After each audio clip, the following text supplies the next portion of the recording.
Hello there, welcome back. Today I'm going to talk about Fallout TV show, which is available on Amazon Prime, and it came out basically a few months ago, was very well received, and of course I didn't watch it for a few months because why watch something when it's popular and everyone's talking about it, when you can watch it a few months later and when everyone's moved on. You know, that's usually how I roll with things, so it's just the way it is. But it was excellent. I mean, the worst thing I say about it is I think the first episode, with all its set up, is a bit slow. It's a bit hard to get into, but I think once you get into the second episode, it all pays off and the rest of it's good. Just how the first episode's a bit clunky because there's so much to set up. That's the kind of downside, is like, I think if you find the first episode a bit boring, you should wait till you've seen the second episode, because that's when things start to click in and it's much more interesting.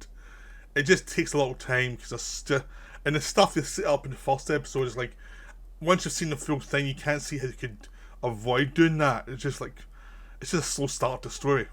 But that's the biggest defect the show has. But it is terrific because it's 8 episodes, so it's like 8 hours. That's it. It's not trying to send you to 22 episodes or 13 episodes. And unlike a lot of the Disney Plus shows, which are like 8 episodes, but tend to feel like they're padded out from like 3 episodes, this one has 8 episodes where things develop and you actually get a lot of information.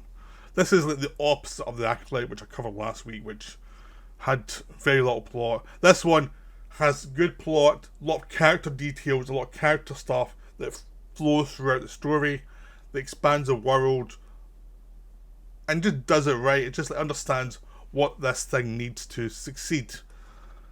Now, it's based in a video game, and we're starting to get some decent video game adaptations. Like, you had the Super Mario Brothers cartoon, animated cartoon, which was a lot of fun. That was the first time they did a really fun version of a video game movie. I mean, there have been others. I mean, some people like the Sonic movie. I thought it was kind of boring. You had The Last of Us, which has been a lot of it's really well received. I've not watched it yet because, as I said, I watched stuff far later than you ever should. But I watched Fallout because I was more interested. I'd played some of that game and I enjoyed what I played.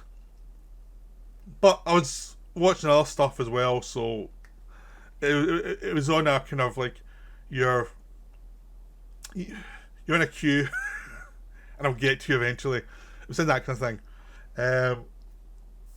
But I was really glad I watched it because it really was well made, and it understood the game. It really understood what the game was, and understood what the charms of the game was, and the enjoyment factors of the game. And it followed a lot of this trajectory of the game, of what happens. Usually in a game is, you're in a vault, there's been a nuclear war, you're in a vault, eventually you have to leave the vault and go out to the world and see what's happened to the world, which is usually a lot of mutations, a lot of crazy stuff, which you have to survive and you have to follow a plot, which is what the TV show does. And the good thing is, because it's a TV show rather than a film, you've got space to let it expand, because what the TV show has is time, and a lot of TV shows like The Acolyte are panicked about time and like filling it with stuff, or wondering how do we fill it with things, like either make it really fast or have things that are like, why is this in the show, it's boring.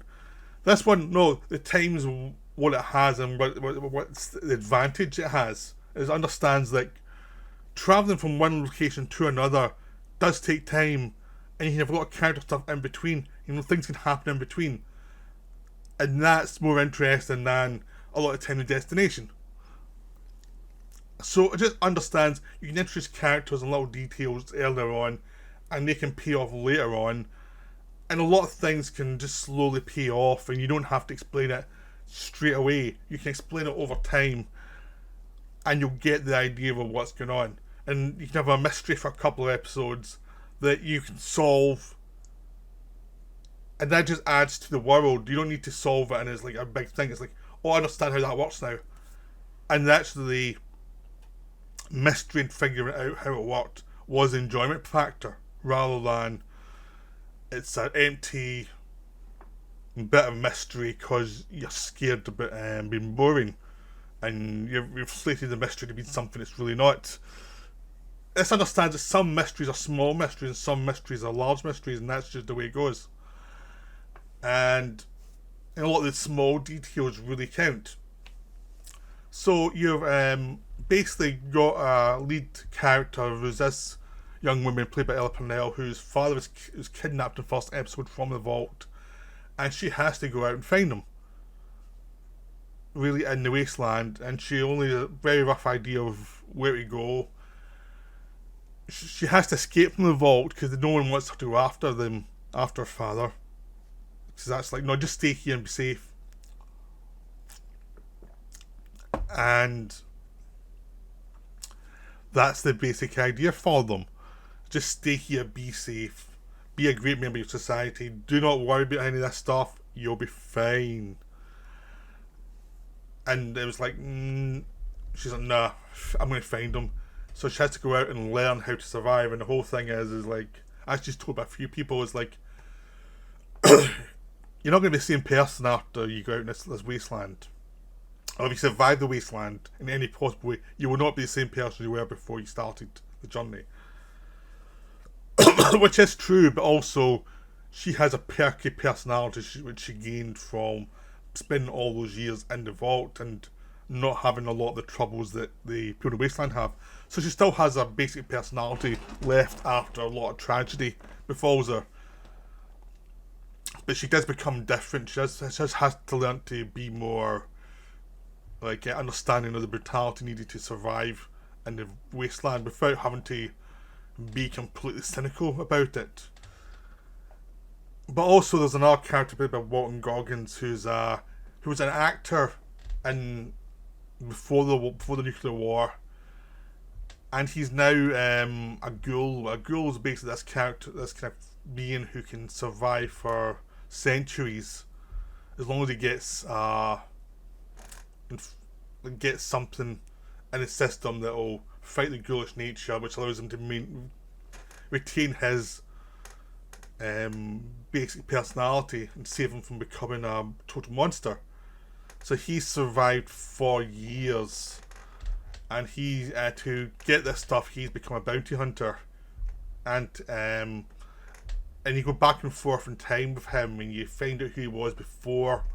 And before, as an actor, he was a very decent man, and in the wasteland, he is the most brutal killer possible. He is the guy you don't want to mess with. He is the guy who's like just the ultimate bounty hunter.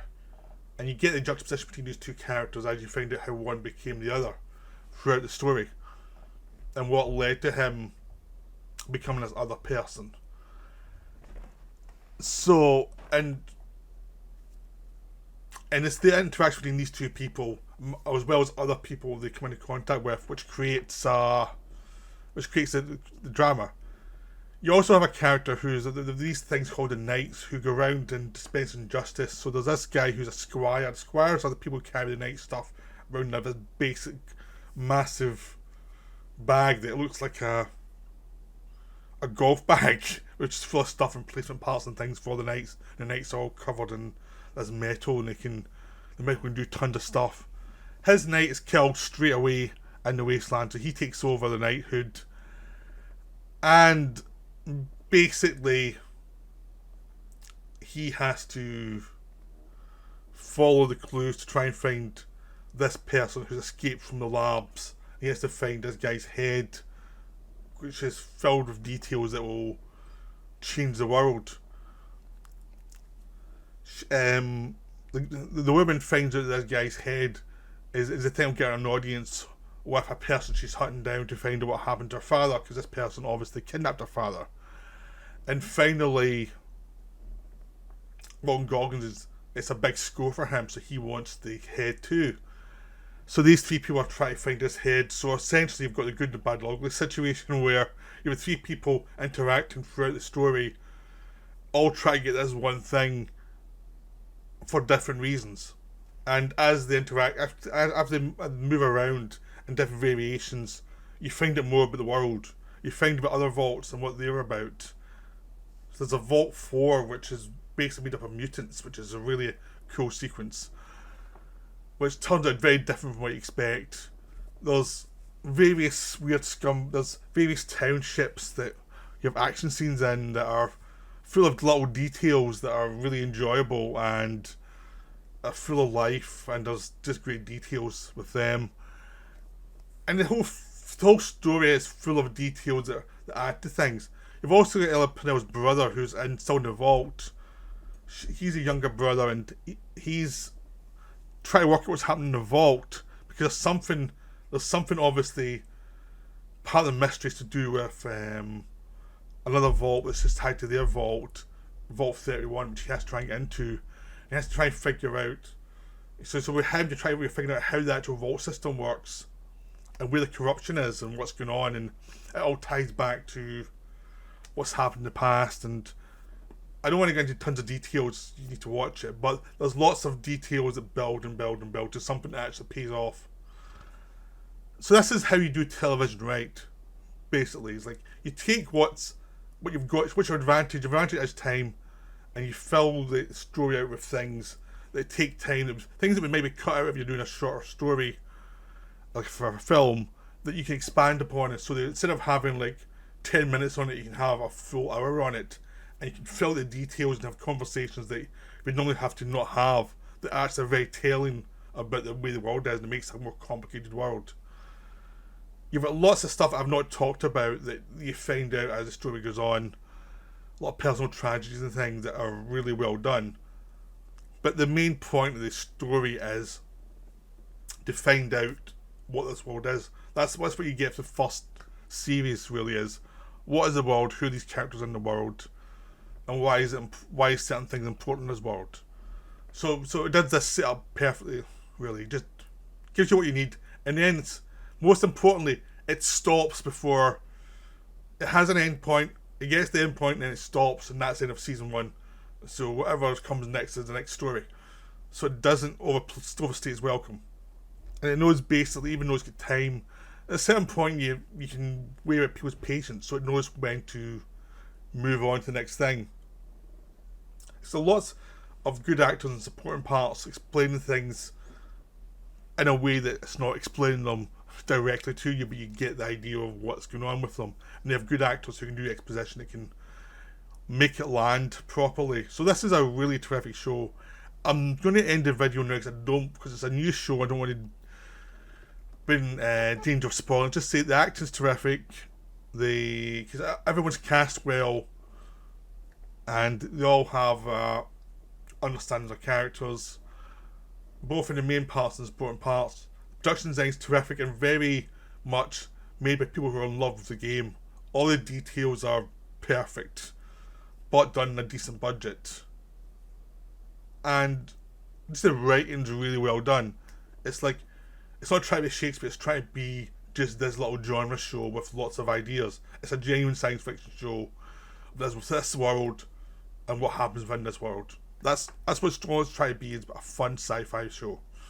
So it really works. So I'd really recommend giving it a shot because it really does deliver. So hope you enjoyed this video. That's me for now. Bye.